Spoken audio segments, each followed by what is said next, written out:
I grew up, protected all my life. Do you remember the first time you killed someone? Yeah.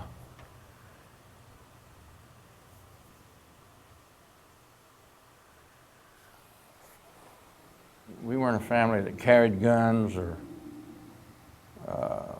any kind of weapon for violence or anything. No. So we played war, stuff like that, but it's never real. Only my dad, my mom, they told us it's like to hurt people or kill or never ever. You always learned that when someone died, it was something that was detrimental. Someone felt it. Someone else needed that person in their lives. I grew up, protected all my life. Even when I joined the military, my guys treated me as a kid brother. I was protected. Have you ever killed anyone? And if so, what happened? Which time? We were in. God damn. You see, this the thing. And as a black boy, right? Well, a man now. I'm a man now. I can't legally drink yet. I will be at the end of this year, but as a black man, I'm gonna be honest. I think that is something very interesting, especially with where I come from. When you know people who have killed people, and they're not like they're not intelligent, they're regular kids, regular old dudes from the hood, like, you see what I'm saying? And my whole life, in only 20 years, I know 2 killers. To this day, I know 2 killers. And they walk around normal, but like, sometimes when I talk to them, you look them in their eyes and you see that something ain't there. Like, there's something in his eyes that, like you can see that something ain't there. Something ain't right. And the fact that these dudes went to war, not went to war, but like they were in battle and basically shooting for their lives. The amount of PTSD is crazy, bro. A couple different villages. And he's a sniper. In Sorobi, which is a city right next to Sharbaran. We were going to the border of Albania to a town nearby. Kosovo. We set up claymores. They're bomb devices that you face. They have like 700 steel balls in them. We were ambushed.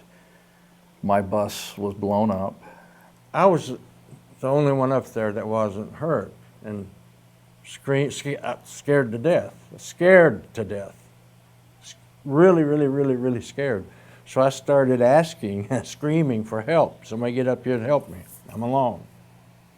And then 2 little heads. As I took the first 3 steps, I just was bounding up. Basically, that's when the gunfire started. We gunned down these 2 guys holding a larger machine gun, a PKM, and another guy holding his ammo. So they were just running from point A to point B. We happened to just gun them down. And they were right next to a kalot. A kalot's a house, like a little mud hut. And a lady came out. Shit. One guy is as close to me because Iranian, they come very close to us and they attacked us at night, so we shoot everywhere. My head was ringing, everything was in slow motion, and there was a rifle on the ground that had gotten blown out of the bus. I picked it up and ran towards the gunfire. I was down, and all I could see was his head and shoulder. He had a hard hat on. And then I saw the red emblem. It was. And then when I could see a silhouette,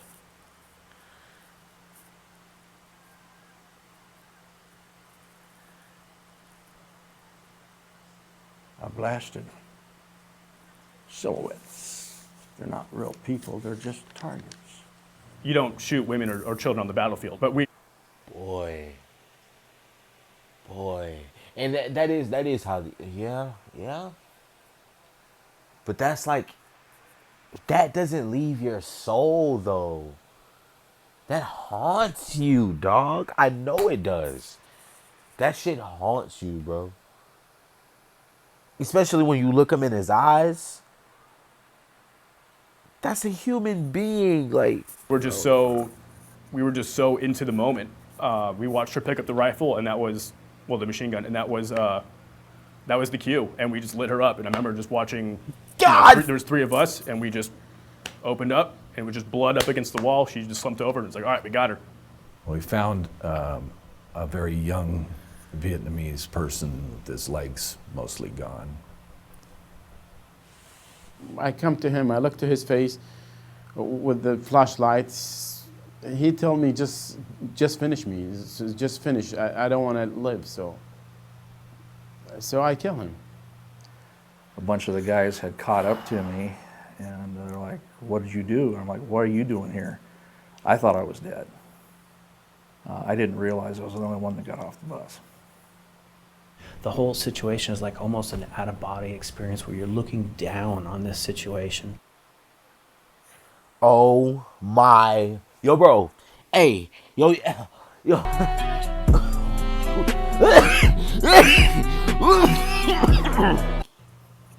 You know, like, I could have picked a bullet out of the air. Every second, every small little detail of that exact moment. I can tell you what the dust felt like. How the air tasted on my breath.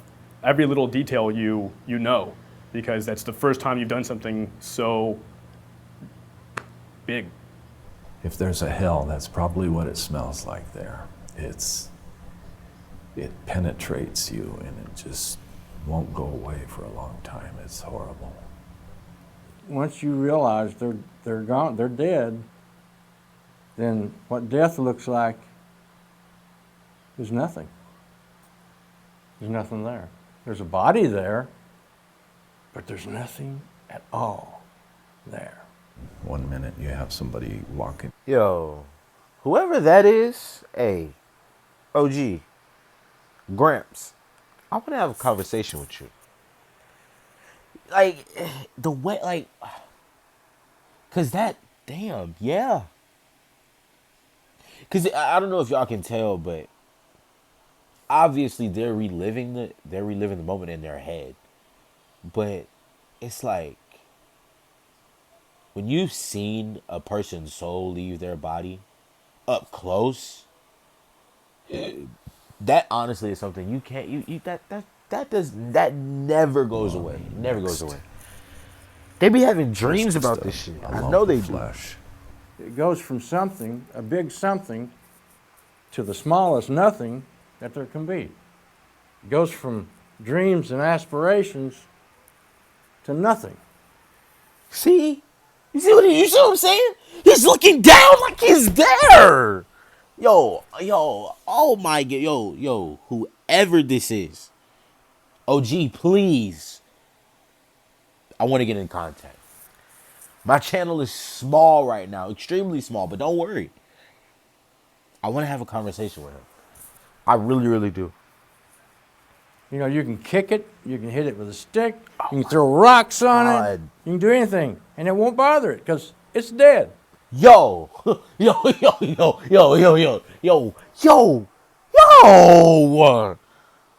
my God. He looks like a politician. It might be the suit. But OG, here. I know it's not right. It's not right to do this, but I have to. If I focus about all this stuff, in 1 minute, if I focus, I lose my mind. But I never focus about this stuff. I didn't feel any personal guilt. I felt sorry for him. But no personal guilt, no. It was strange, you know, you could disassociate when you're shooting at spots in the jungle, but this guy was right there and I felt very compassionate and I was thinking about, you know, his girlfriend, his family, whatever. I didn't give a fuck who he was. I was trying to keep me alive. It wasn't me and a Vietnamese. It was me and anybody that's got a gun. Oh man, this is hard. When they find out that you served in Vietnam, do they ask you if you killed anyone? Yes, And what is normally your answer? I say, I'm not sure. I may have.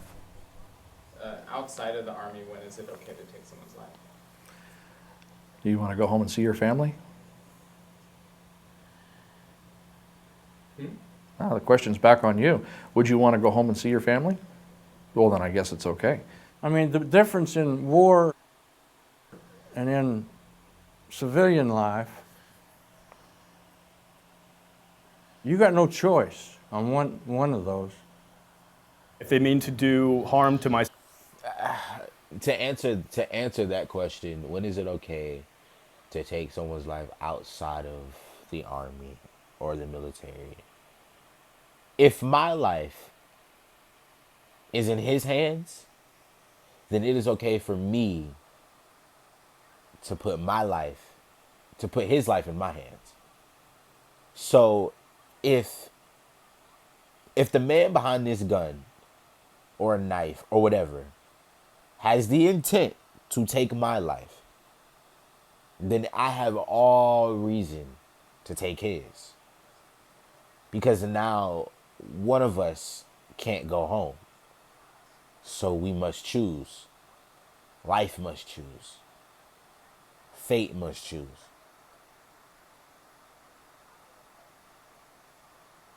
So, yeah. myself or my family, I'll do anything I can to prevent them from doing it. If it means taking their life, fuck them. They've chosen their path. Outside of war,